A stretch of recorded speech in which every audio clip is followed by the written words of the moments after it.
तेजस्वी के seat offer को कांग्रेस ने खारिज कर दिया है। देखिए, महागठबंधन में भी लगातार सीट शेयरिंग का फॉर्मूला तय किया जा रहा है, लेकिन लेटेस्ट अपडेट इसको लेकर सामने आया कि तेजस्वी के सीट ऑफर को कांग्रेस ने खारिज कर दिया है। 52 से 54 सीट के ऑफर को कांग्रेस ने खारिज किया है। 58 सीटों पर चुनाव लड़ने पर कांग्रेस अड़ी हुई है। कल देर रात तक कांग्रेस और आरजेडी में बातचीत हुई है और महागठबंधन की बात की जाए तो सबसे ज्यादा जो सीट है वो आरजेडी अपने पास, और फिर उसके बाद कांग्रेस को 52 से 54 सीटों को देने की बात कर रही थी, लेकिन कांग्रेस भी अड़ी हुई है कि हम 58 सीटों पर चुनाव लड़ेंगे। अरुण हमारे साथ लगातार बने हुए हैं। अरुण, देखिए, जो मुख्य दो पार्टियां हैं महागठबंधन के अंदर, अभी तो यहां पे उन्हीं दोनों में सहमति नहीं बन पा रही है। कितनी मुश्किलात आगे और बढ़ेगी? देखिए, पहली बात तो यह है कि बैठकें चाहे महागठबंधन के अंदर कितनी भी हो जाएं, किसी भी जगह पर हो जाएं, लेकिन आखिरी फैसला जो हो रहा है, मुहर जो लगनी है वो यहीं से लगनी है, 10 सर्कुलर रोड से। श्रीमती राबड़ी देवी का ये आवास है। लालटेन आप देखिए, ये जब तक नहीं जलाएंगे लालू यादव तब तक हरी झंडी नहीं मिलेगी महागठबंधन को, और तब तक सीटों का ऐलान नहीं हो सकता। अब से थोड़ी देर पहले ही लालू यादव अपने घर से निकले हैं, टहलने के लिए गए हैं, लेकिन जब वो आएंगे, दूसरे दौर की बातचीत हो रही है सवेरे से, उस पर मुहर तभी लगेगी। वजह क्या है? पिछली बार 70 सीटों पर कांग्रेस लड़ी थी।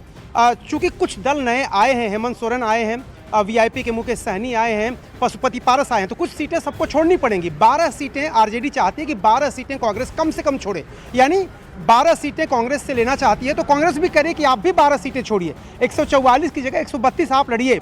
58 से कम लड़ने को हम तैयार नहीं, लेकिन आरजेडी का यह कहना है कि पिछली बार आपकी वजह से जीत का अंतर कई सीटों पर ऐसा रहा कि हमारी सरकार बनते बनते रह गई। यानी कांग्रेस के प्रदर्शन को आधार बना करके आरजेडी ये कह रही कि सीटें आपको कम लड़ना चाहिए, आप सीटें खराब कर रहे हैं। और ये बात सुनने के बाद कांग्रेस ने खारिज कर दिया उनकी बात कि 52 से 54 सीटें आपको मैक्सिमम दी जा सकती हैं। कांग्रेस कह रही कि 58 सीटें हम लड़ेंगे, उससे कम पर हम नहीं तैयार हो रहे हैं। तो इस बात को लेकर अभी देखिए, अभी मुकेश सहनी की जो बात है वो तो अलग बात है। वो 2 बजे रात तक तेजस्वी यादव से उनकी मुलाकात हुई, उस पर भी कोई बात नहीं बनी। डिप्टी सीएम का पोस्ट किसी भी कीमत पर वो चाहते हैं कि जैसे ही अनाउंस हो कि तेजस्वी चेहरा होंगे, वैसे साथ साथ उनका भी अनाउंसमेंट हो। तो ये कई पेच अभी हैं सुलझने बाकी, उधर भी और इधर भी। पे तो बाद की बात है, लेकिन पहले दो मुख्य दल ही आपस में तय कर लें कि कितनी सीटों पर उतरना है। मैं लौटूंगी। चंद्रमोहन हमारे साथ आरजेडी दफ्तर के बाहर से बने हुए हैं। चंद्रमोहन, आरजेडी की बात की जाए तो यहाँ पे खुद कितना सैक्रिफाइस करने को तैयार है? बैठकों का दौर यहाँ पे आज कितना दिखेगा? ऑफिस के बाहर क्या हलचल?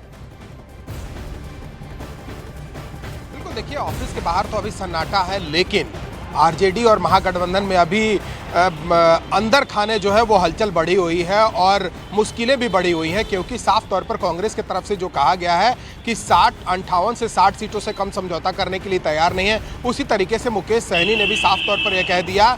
गुरुवार देर रात 9 बजे से लेकर 2 बजे रात तक तेजस्वी यादव के साथ 10 सर्कुलर रोड में मीटिंग हुई थी मुकेश सहनी के साथ, और उसके बाद मुकेश सहनी जब वहां से निकले उसके बाद नॉट रीचेबल हो गए हैं। साफ तौर पर यह माना जा रहा है कि मुकेश सहनी नाराज हैं, क्योंकि उनको 14 सीट का ऑफर किया गया है और वो 20 सीट से कम पर तैयार नहीं है, और साथ ही डिप्टी सीएम का भी पद उनको चाहिए। तो ऐसे में आज एक आपात बैठक बुलाई गई है आरजेडी की ओर से, जिसमें कोर ग्रुप के तमाम नेता मौजूद रहेंगे, और कांग्रेस की तरफ से भी साफ कह दिया गया है कि ये पूरा सीटों का जो मामला है ये 13 तक निपटा दिया जाए, और अगर नहीं निपटता है तो कांग्रेस के तमाम नेता जो है अपने उम्मीदवारों की घोषणा शुरू कर देंगे, टिकट का बंटवारा शुरू कर देंगे, और 13 लोगों का नाम भी फाइनल कांग्रेस ने कर लिया है। तो आरजेडी के लिए अभी मुश्किल की घड़ी है कि आखिर ऐसे हालात में क्या किया जाए, और इसी को लेकर आरजेडी की ओर से एक बड़ी बैठक बुलाई गई है, जिसमें तमाम कोर ग्रुप के नेता मौजूद रहेंगे, और उसमें यह डिसीजन लिया जाएगा कि आगे क्या रणनीति बनाई जाए, क्योंकि लगातार कांग्रेस की तरफ से भी दबाव पड़ रहा है, मुकेश सहनी की तरफ से भी दबाव पड़ रहा है, और उसके बाद ये मामला सुलझने के बदले उलझते चला जा रहा है।